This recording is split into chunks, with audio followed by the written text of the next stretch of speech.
Hello, Andy over at Falco Canine's Healthy Dog Network. Once again, I thought we were done before, but as usual, as we're walking around, we see another product that we just have to put the brakes on and stop and take a look. And I'm looking at the video of this dog tugging at this thing, and I think it's one of the best ideas so far, other than the selfie stick, other than the other stuff we looked at. But this is really good. So I'm with Brian and Brett, and they are the creators of this great product. And first, I guess, Brian, you're the one who really came up with the product to start with. So let's talk a little bit about Playful Pets and the doggy bungee toy and the solo slinger. That's the best name of all. That could go with a mixed drink, a solo slinger. Yeah, right. But you don't want to be. Anyway, so Brian, tell us about this product and what it does for your dog. Okay, so the doggy bungee toy was our original product. It is a bungee that hangs from a tree limb and basically provides a tug-of-war action for the dog to pull against, and then when the dog lets go, it'll shoot back and bounce around, and for the dog to play with, and by themselves they can play, and it's just a lot of fun for them. So how long has this product been around? So I first started kind of developing this product about 3 years ago, and basically in my garage, setting it up myself, just kind of building them and kind of testing the market like that. So about 3 years ago, and then I started, seeing good results with sales, people liking them, dogs liking them. We've kind of built it from there. So I just got to be the devil's advocate because I know that I'm thinking what some of the viewers are thinking. Are there any dangers or any concerns that somebody might need to be worried about with their dog in the backyard by himself? We've got that question a lot, and we've put a lot of thought into the toy. There's no metal on it, so the teeth are safe. Other products sometimes have a little bit of metal clips. We actually had a metal clip on one of the original ones that was supposed to be up high enough the dog couldn't reach it, but people were hanging it wrong. It could be low enough, so that's one of the things we took out of this one. Maybe sometimes dogs get stronger and better at it. They climb up a little bit. Yeah. Other than that, we have this outer casing that prevents the bungee from overstretching. It can't break. And then it prevents it from shooting off too fast as well. So this just provides a stopping point. So, the bungee's a little bit safer that way. So how sturdy is this with a Belgian Malinois, pit bull, and that kind of stuff? How sturdy is it for that dog, that type of bite? We've had some big dogs playing with it and never had any issues, as opposed to them chewing through some of the ball toy, which is replaceable. But yeah, some of the big dogs can get through some of this part. Okay. But we haven't had one actually break. Brett, being your brother, he's probably getting jealous that you're getting so much cabin time. So. Well, I was just going to add to it too is one thing you want to make sure, especially if you have a larger dog, is to make sure your connection point is sturdy enough too, because that's going to be, if you put it on a weak tree branch, there's potential there for the dog to kind of do some damage to the tree versus the toy, basically. So that's one thing to consider as well. All right, awesome. The thing that caught my eye is this contraption here that slides on a cable, and you got some moving parts in there. What's the difference between this and what we just looked at? Well, what we did here is as you guys know, my brother kind of did the original development of the doggy bungee, and I kind of came in with him after that kind of got successful, and I was like, well, maybe we can expand upon that a little bit. So we kind of collaborated together on this one and just added kind of the extra dimension of the horizontal sliding, basically. So what we add to it is about roughly 35 to 50 feet, which is adjustable, and you can kind of set it up depending on what type of fixed objects you have to use in your yard. And this unit basically will slide back and forth. The dogs can tug on it, take it all the way over to the sides. If they lose their grip, it springs really quickly back to the center spot where they can chase after it, grab it again, go the other way. I mean, it's really endless, and it keeps the dogs busy, for quite a long time. They tug on it and keep going until we've seen dogs use it to the point where they're just physically completely exhausted and they just lay down and just want a bowl of water for a while, and that's absolutely it. So that's one of the things that I was talking about earlier, is that when you have dogs that have separation anxiety, you need to give them something to do when you're not there. That's the key, because if you leave them and there's nothing for them to occupy their time, all they do is focus on the fact that you left.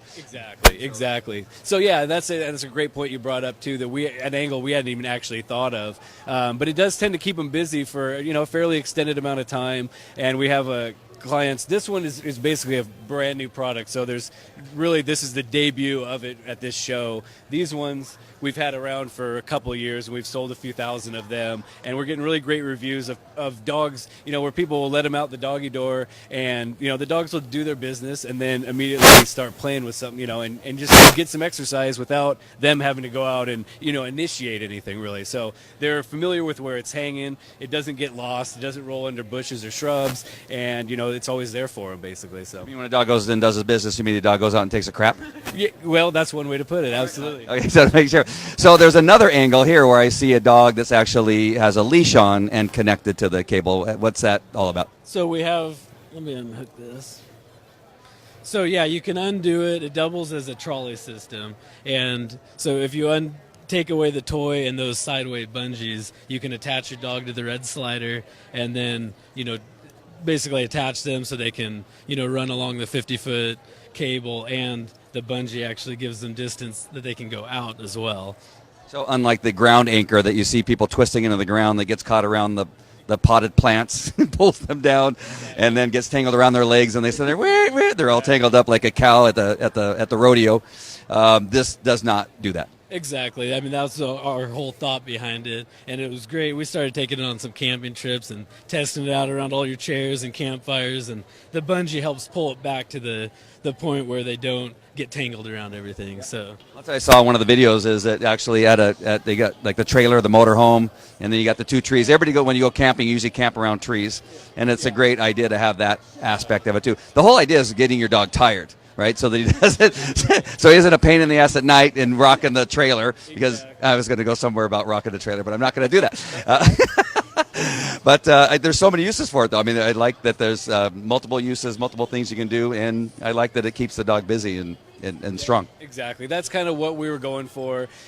We've had we're actually based in service industry where we come from, and we do a lot of lawn care type business. I mean, this is kind of a side from that, and just through doing that, we've realized that all these toys, they get lost, they're out in the yard, they go under hedges, they go under bushes, and this is one of the things that what we wanted to do is really kind of attach something that's just always there for them. It's not getting dirty, it's not rolling through all the debris in the yard and getting muddy and soiled, and it's just they remember where it's at because it's always in the same spot, so they can really self-play and indulge on their own without an owner having to be there constantly kind of reminding, tugging on it, things like that. So what I like, it adds another component is that usually dogs make a trail around the fence where they're barking at the dog next door. Now with this, you actually get a cross, so you can make an H. Yeah, exactly. Or an A. Yeah, because they've got the full 50 feet of run, but it also goes out 20 feet each side. So the square footage, they can virtually cover maybe all aspects of a backyard instead of just being maybe that circle. They've got a little more of a rectangle or type shape to it. And if a plane flies over, they'll think it's Martians and all that kind of stuff. So I'm so sorry. It's late in the day, and I'm a little get goofy. But and also, if I hire myself out for the marketing aspect, so the dog with anxiety thing. Right. We'll look at that. I'll hit you up for that. Great product. You guys did a really good job. I really like it. I've been in this business for 30 years, and it's so hard to find stuff that's unique and kind of fun. Exciting for the dogs, safe for the dogs. I like that you don't use any metal. I've seen things where I've trained police dogs for 30 years, so they often will make a sleeve, not often, but they have made sleeves where there's a bolt right where the dog is biting, and you just go, what are you thinking? It's so horrible. They don't think about it a lot of times. It seems like the dogs are they're going after what they're going after, and it doesn't matter what's there. They're not thinking, oh, I'm going to chip a tooth. So they just go after it, and then damage is done. So great job in design, great job in product placement, and all your other stuff looks fantastic. So you guys did a good job. Really appreciate it. What? Who? Bree? Thank you, Bree. Thank you for the comment. We appreciate it. We have people watching live right now. Did you guys know you were live? We are live. Well, excellent. That's great. All the better. More nervous than I am now. We have people in Argentina. We have a big audience in Argentina, a big audience in South America, Canada, North America, of course, and then overseas. And we have a big fan club in Australia. I'm sorry. Oh, wow. For some reason, I don't know why we're in Australia. I have lots of people that watch in Australia, but we love it. Nobby's probably watching. Hey, Nobby, I know you're watching right now. You watch all of our stuff. Sally Frost isn't watching because she's standing next to M right there. So this for sure is the end of the day. We need to get to the pool before the sun goes down and hang out and get a bucket of beer. And again, thank you, Brian. Thank you very much. Thank you, Brett. All right. We'll take care. All right. All right. Good luck with everything. All right, guys. We'll see you tomorrow at the Super Zoo. Maybe we'll do a Facebook Live at the pool. I don't know. What do you think, Sally? You and I. All right. Talk to you later. Bye.